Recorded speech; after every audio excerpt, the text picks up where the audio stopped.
한 달 전에 같은 본문을 가지고 심판 속의 은총이라 하는 그런 제목으로 말씀을 드렸습니다. 그때 심판에 대해서 말씀을 드렸지만은 은총에 대해서는 시간상 말씀을 드리지 못했는데 오늘 은총에 대한, 은혜에 대한 말씀을 드리려고 합니다. 학자들은 아담 이후에 노아 때까지의 사람이 얼마나 번성했을까, 일반적으로 한 10억 명 정도가 되었을 것이다, 그렇게 추적을 하고 있습니다. 그런데 그 사람들의 생각과 계획이 다 악하고 모든 관심이 육체적인 쾌락과 폭력뿐이었습니다. 온 시장이 죄악으로 가득 차게 되어졌습니다. 그 아름다운 시장에 인간이 들어감으로 말미암아 모든 이 악으로 차게 되어졌을 때 하나님께서는 심판하지 않을 수가 없는 상황이 되어졌습니다. 그래서 물로서 온 인류를 심판한 것이 노아의 홍수입니다. 예수님께서 말씀하시기를 인자가 올 때는 노아의 때와 같을 것이다, 그렇게 했는데 지금이 바로 노아의 때와 같은 때입니다. 노아 때보다도 더 심한 이런 죄악으로 가득 차 있습니다. 이제는 물이 아니라 불로서 심판할 것이라고 약속하셨습니다. 인자의 임함은 노아의 때와 같을 것이다.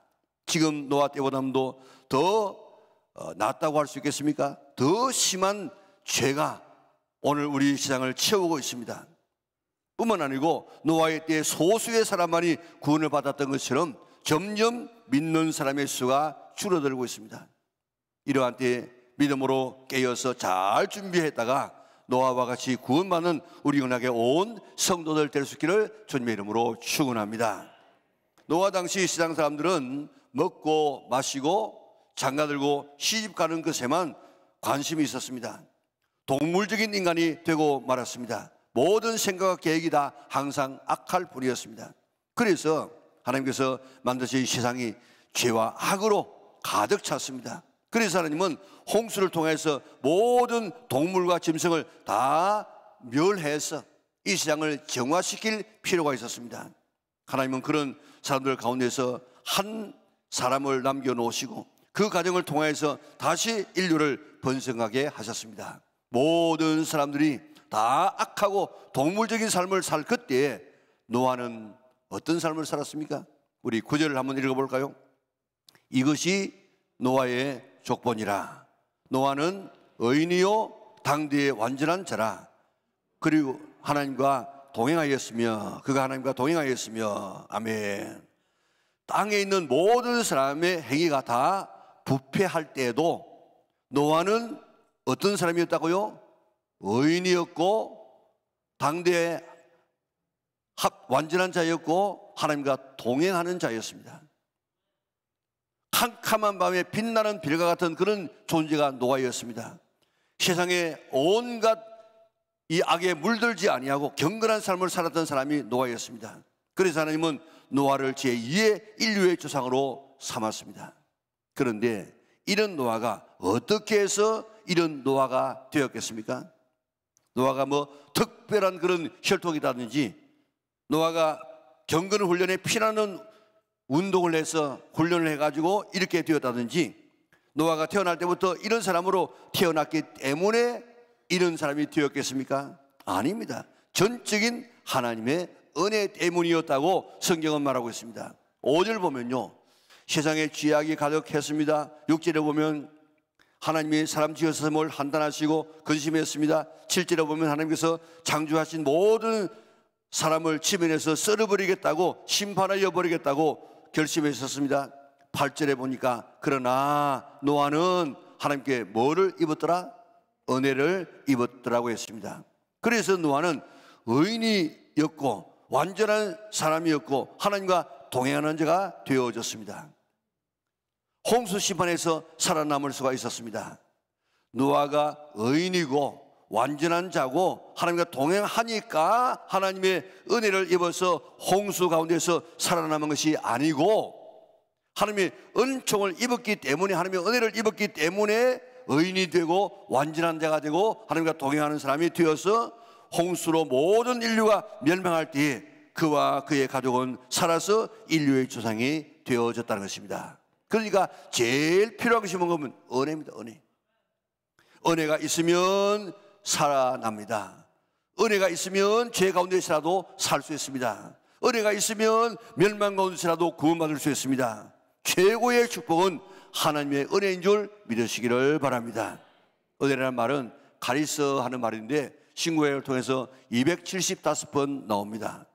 은혜의 정의는 분에 넘치는 무조건적인 하나님의 사랑을 은혜라 그렇게 말합니다. 조건 없는 그저 일방적으로 주시는 이런 사랑이 하나님의 은혜인데, 사람은 하나님의 은혜와 사람의 은혜를 받지 아니하고는 살아갈 수 없는 존재가 사람입니다.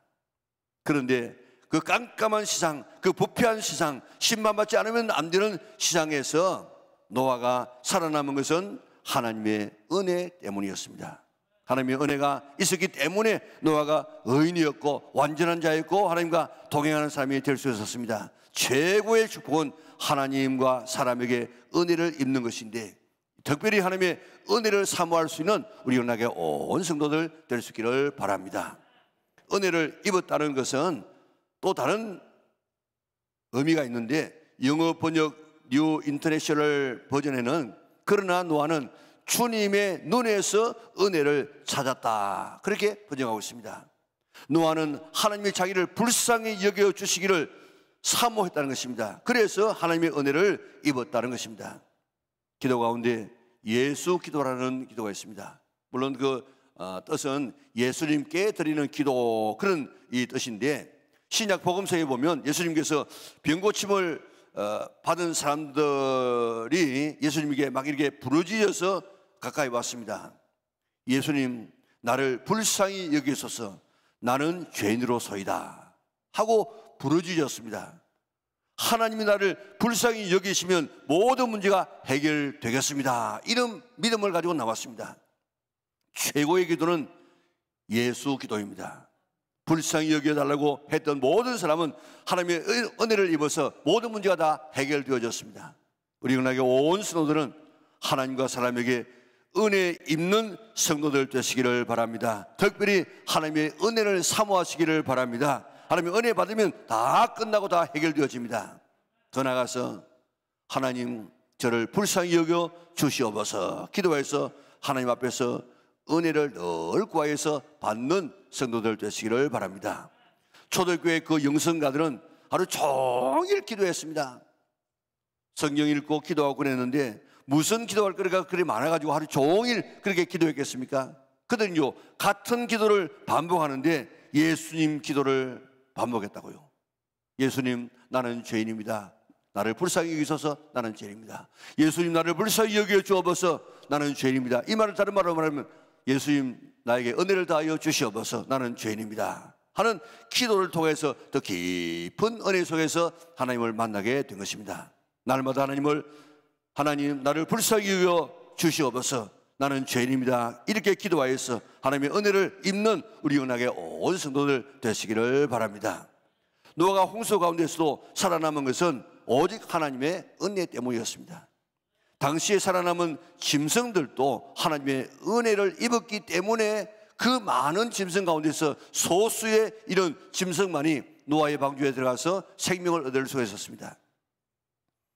6장 19절을 보면요, 모든 생물을 각기 암수 한 쌍씩 방주로 이끌어 들어 너와 함께 생명을 보존하게 하되, 20절에 보니까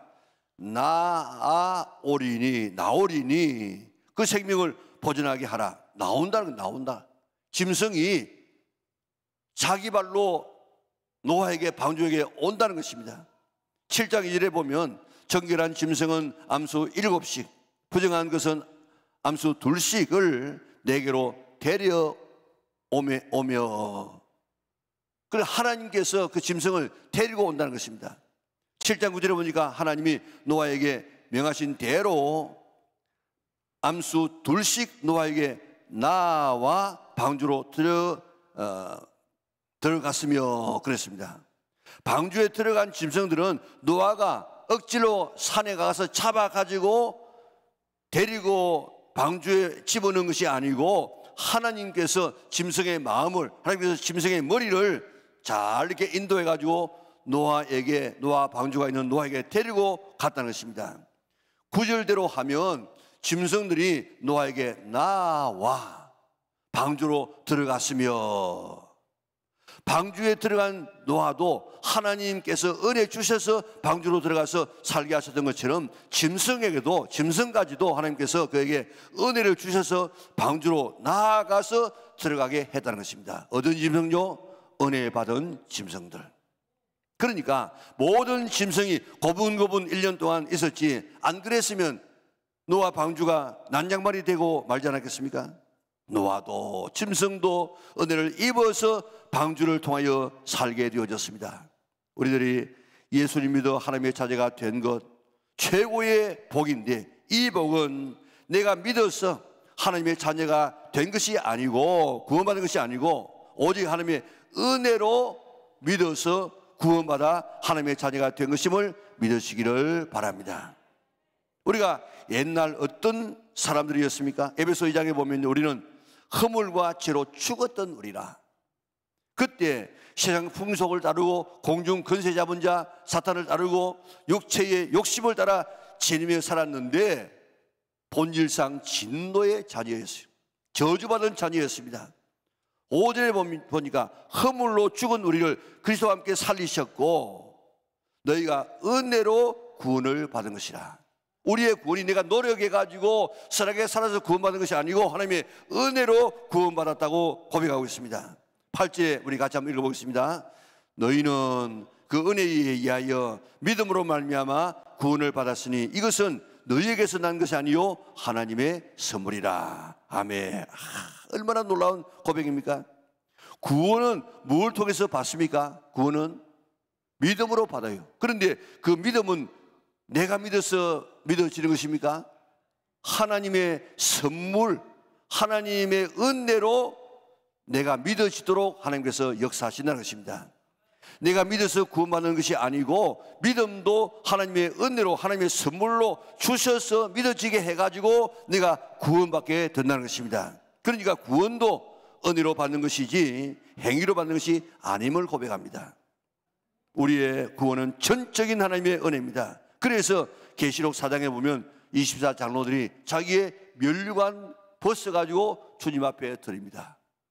이런 걸 우리가 면류관 받아 쓰기 위해서 얼마나 노력합니까? 헌신합니까? 봉사합니까? 얼마나 우리가 충성합니까? 그런데 하나님 앞에서 자기 자신을 바라보니까 지금까지는 내가 내 나라를 바라보니까 내가 노력해가지고 내가 믿고 내가 노력해가지고 면류관 받아 쓰지를 않았는데 하나님의 불꽃 같은 눈앞에서 내 자신을 돌아보니까 그게 아니라 내가 믿은 것도 하나님의 은혜 때문에 믿어졌고 내가 면류관 받은 것도 나에게 이런 건강과 이런 열심과 이런 마음을 이렇게 주셔가지고 내가 이 면류관의 상급을 받게 되어졌어. 그러니까 이건 내가 받을 것이 아니라 이는 예수님께서 받으셔야 돼. 그래가지고 그들이 다 자기가 받았던 면류관을 주님 앞에 벗어드리면서 하나님 앞에 영광을 돌렸습니다. 믿게 해서 구원해 주신 하나님의 은혜임을 우리가 깨닫고 면류관 받아 쓰고 주님 앞에 섰을 때도 이 축복받는 것도 전부 하나님의 은혜인 줄 믿고 우리 내 자랑하지 말고 하나님 앞에 영광 돌리는 우리 영락의 온 식구들 될 수 있기를 주님의 이름으로 축원합니다. 우리의 구원뿐만 아니고 우리의 축원도 마찬가지입니다. 하나님의 은혜로 얻은 것입니다. 사도 바울은 디모데 전서 1장 13절에서 예수님을 비방하는 자요 또 박해자요 포행자이었던 자기, 이런 자기는 하나님 앞에서 벼락마다 죽어야 되는데 그런 하나님께서는 자기를 죽이지 아니고 살려주시고 예수님을 만나서 믿게 해주시고 그리고 그게 이방의 사도로 불러주신 이 하나님의 은혜를 늘 감격한다고요. 에베소 3장 7절 8절에 보면요, 이 복음을 위하여 그의 능력이 역사하시는 대로 내게 주신 하나님의 은혜의 선물을 따라 내가 뭐 됐다고요? 일꾼이 되었노라. 모든 성도 중에 지극히 작은 자보다 더 작은 나에게 이 은혜를 주신 것은 측량할 수 없는 하나님의 풍성함을 이방인에게 전하게 하시고. 아멘. 고린도전서 15장 9절 10절 한번 같이 읽어볼까요? 나는 사도 중에 가장 작은 자라. 나는 하나님의 교회를 박해하였으므로 사도라 칭함받기를 감당하지 못할 자니라. 그러나 내가 나 된 것은 하나님의 뭐요? 은혜로 된 것이니 내게 주신 그의 은혜가 헛되지 아니하여 내가 모든 사도보다 더 많이 수고하였으나 내가 한 것이 아니요 오직 나와 함께 하시는 하나님의 뭐요? 은혜로라. 내가 사도가 된 것, 그 사도가 되어서 가지고 열심히 이렇게 노력한 것, 이것도 전부 하나님의 은혜로 되어졌다는 것입니다. 바울이 하나님의 자녀된 것, 하나님의 사도가 된 것은 전적인 하나님의 은혜로 되어졌습니다. 바울뿐만 아니고 하나님 앞에서 직분을 받은 것, 우리가 구원받은 것, 목사가 된 것, 장로 된 것, 집사가 권사가 된 것, 뭐 내가 잘나서 목사가 된 것이 아니고, 장로가 된 것이 아니고, 집사가 된 것이 아니고, 권사가 된 것이 아니고, 내가 될 만해서가 아니라, 자격이 있어서가 아니라 하나님의 은혜로 된 것임을 믿으시기를 바랍니다. 탈무드에 보면 한 랍비가 나귀를 타고 닭 한 마리를 가지고 등불과 천막을 싣고 여행을 떠났습니다. 가도 가도 집이 나오지 않습니다. 해는 저물었습니다. 하는 수 없이 길 옆에다가 천막을 치고 나귀와 닭은 그 천막 옆에 있는 나무에 묶어 두었습니다. 닭을 가지고 다니는 이유는 새벽을 알려주는 알람 시계 역할을 하기 때문입니다. 랍비가 천막 속에서 등불을 켜고 성경을 읽고 있는데 갑자기 강한 바람이 확 이렇게 불어오더니 그만 등잔이 넘어지고 말았습니다. 불이 꺼지고 말았습니다. 할 수 없이 성경을 덮어놓고 기도를 하고 잠을 잤습니다. 아침에 일어나서 보니까 밤사이에 맹수가 와가지고 그 나귀와 닭을 물어갔습니다.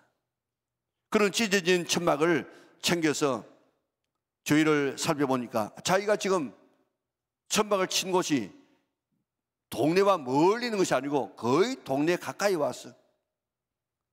그래서 동네에 들어가 보니까 온 동네가 그저 뭐 야단났습니다. 어젯밤에 강도떼가 그 마을에 들어와 가지고 사람들을 죽이고 물건을 다 빼앗아가고 짐승을 다 훔쳐갔습니다. 동네가 완전히 수라장이 되었습니다. 그때 랍비는 무릎을 꿇고 하나님 앞에 감사했습니다.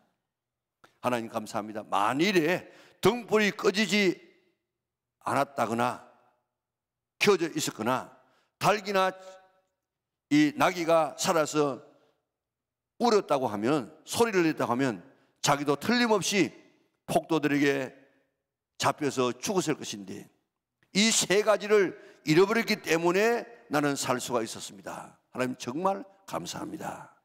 살아가면서 잃어버린 것이 많이 있습니다. 그러나 잃어버린 것보다도 더 중요한 것을 잃어버리지 않기 위하여서 미리 잃어버리게 하신 것도 하나님의 은혜인 줄 믿고 감사할 수 있기를 바랍니다. 잃어버린 것 있습니까? 그것 때문에 감사하면 해보세요. 우리가 살고 있는 시대가, 환경이 하나님의 은혜가 아니면 살아갈 수 없는 이런 상황 속에 살고 있습니다. 2차 대전 이후에 한 50, 60개의 나라가 독립을 하게 되어지는데 그 가운데서 이렇게 민주화가 되어지고 경제적인 성장을 해서 남에게 나누어 주는 나라는 우리나라밖에 없습니다. 오늘 이런 은혜 가운데 우리가 지금 살고 있다고요. 옛날에 우리 임금들보다도 더 편리한 그런 삶을 우리는 살고 있습니다. 이 모든 우리의 삶에 누리고 있는 이 은혜를 하나님의 은혜인 줄 믿고 감사할 수 있기를 바랍니다. 아놀드 토인비 유명한 교수가 런던 대학에서 학생들을 가르치면서 늘 이런 말들을 했습니다. 여러분들은 역사의 주인이 되어야 됩니다. 역사를 창조하는 사람이 되어야 됩니다. 역사에 끌려다니지 말고 역사를 늘 주도하고 사는 사람이 되어야 됩니다. 그러니까 한 학생이 물었습니다. 교수님, 어떻게 하면 역사를 이끌어갈 수 있는 사람이 될 수 있습니까? 토미가 말합니다. 시대마다 하나님께서 사용하시는 인물이 있는데 특별히 하나님께서 사용하는 사람들이 있는데 그런 사람들의 공통점은 분명한 사명의식을 가지고 자기를 희생할 줄 아는 사람이다. 하늘의 미랄이 썩어지면 많은 열매를 맺지만 썩지 아니하면 하늘 그대로 있는 것처럼 희생하는 사람이 곧 역사의 주역이 되는 사람이다. 그런 사람이 되라고 이야기했습니다. 사명을 받은 그것은 하나님의 은혜입니다. 하나님의 나라를 충만하게 채우기 위해서 생육하고 번성하여 땅에 충만하라고 했는데 그 충만한 하나님의 나라를 만들 사명을 우리에게 주었습니다. 그렇기 때문에 한 생명이라도 더 우리가 복음을 전하여서 하나님의 나라에 가입시켜서 하나님의 나라가 생육하고 번성하여 땅에 충만하는 그런 하나님의 나라를 만들어내는 이런 성도들 될 수 있기를 바랍니다. 우리가 예수님 믿어서 구원받은 것도 하나님의 은혜요, 직분받아서 우리가 봉사하는 것도 하나님의 은혜요, 오늘을 살고 있음도 하나님의 은혜입니다. 이 은혜를 잃어버리지 말고 은혜에 응답하는 삶을 살아가는 우리 은하계 온 성도들 되시기를 바랍니다. 은혜에 입은 자는 사명적인 존재입니다. 그것도 하나님의 은혜입니다. 이 은혜에 응답하는 삶을 살아갈 수 있기를 바랍니다. 위대한 기독교 작가 가운데 보함이라는 유명한 작가가 있습니다. 그는 자기의 경험을 이렇게 이야기했습니다. 그는 청년 때에 자기의 친구 집에서 몇 달을 있어야 되는 이런 상황이 되어졌다는 것입니다. 그런데 그 친구가 자기 집에 와서 몇 달 동안 살도록 허락하면서 한 가지 약속을 하라고 했습니다. 네가 지금 자고 있는 이 방, 저 가운데 있는 이 응접실, 이 거실 건너편에 있는 저 방은 절대로 들어가면 안 된다. 아주 신신당부를 하더라는 것입니다. 그런데 얼마 지나다가 어느 날 잠에서 깨었는데 그 들어가지 말라고 한 그 방에 인기척이 나더란 거예요. 그래가지고 누가 저 방에 살고 있나 싶어서 방문을 조금 이렇게 여니까 그 거실 반대편에 있는 그 방의 문도 조금 열려져 있더랍니다. 그래서 그 안을 보니까 침대에 한 소년이 누워 있고 그 소년이 누운 침대 앞에 친구의 어머니가 무릎을 꿇고 앉았어. 침대에 누워있는 그 소년을 만지면서 이렇게 몸을 쓰다듬으면서 있는데 그때 그 어머니가 흐느끼면서 정신병자인 자기 아들에게 속삭이던 그 어머니의 말을 결코 잊을 수 없었다고 이야기했습니다. 그 말이 자기 보함, 자기를 바꾸고 나와서 오늘의 자기가 되었다고 이야기했습니다. 그 어머니가 뭐라고 이야기하는가 하면 나는 너를 세상에 태어나게 했다. 너에게 생명을 주었다. 나는 너에게 먹을 것을 주었고 입힐 것을 주었고 또 내가 병들 때 약을 지어 주었어. 너를 내가 사랑하며 지금 지키고 왔다. 다 너에게 줄 수 있다. 그런데 너는 나를 알지 못하는구나. 모든 것을 아낌없이 주었는데 너는 아무것도 깨닫지 못하고 있구나 하면서 자기의 아들의 몸을 만지고 있다는 것입니다. 보함은 이 어머니의 고백이 바로 하나님께서 나를 향한 고백이 아닌가 그렇게 생각했습니다. 하나님은 모든 것을 은혜로 우리에게 주었는데 구원도 주고 직분도 주고 아름다운 삶도 우리에게 다 주었는데 그런데 아무것도 깨닫지 못하고 있는 이 친구의 동생과 같은 그런 내가 아닌가. 그런 하나님의 은혜를 발견하려고 은혜를 사모하고 은혜에 감격하는 삶을 살려고 하다가 보니까 그런 위대한 기독교 저술가가 되어졌다는 것입니다.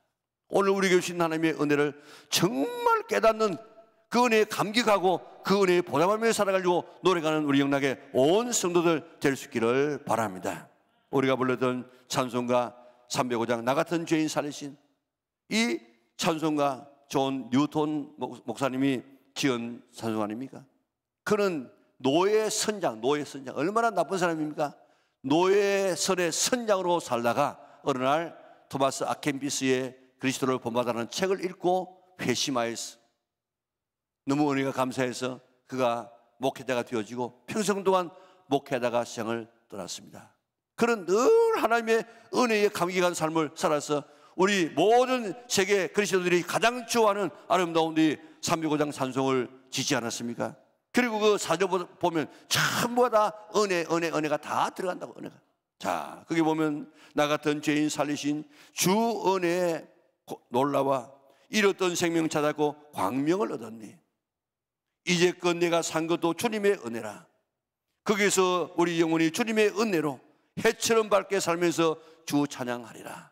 하나님의 은혜에 감격해서 불렀던 찬송이 오늘 모든 사람의 심금을 울리고 있지 않습니까? 이 하나님의 은혜에 감격하는 삶이 바로 내 자신 되게 만드는 줄 믿으시기를 바랍니다. 다 멸망하는 가운데 노아만 살았습니다. 왜 그렇습니까? 은혜를 입었기 때문에. 우리도 구원도 우리의 직분도 지금까지 살아온 이 모든 것들도 하나님께서 은혜 주셔서 오늘까지 살게 된 줄 믿으시기를 바랍니다.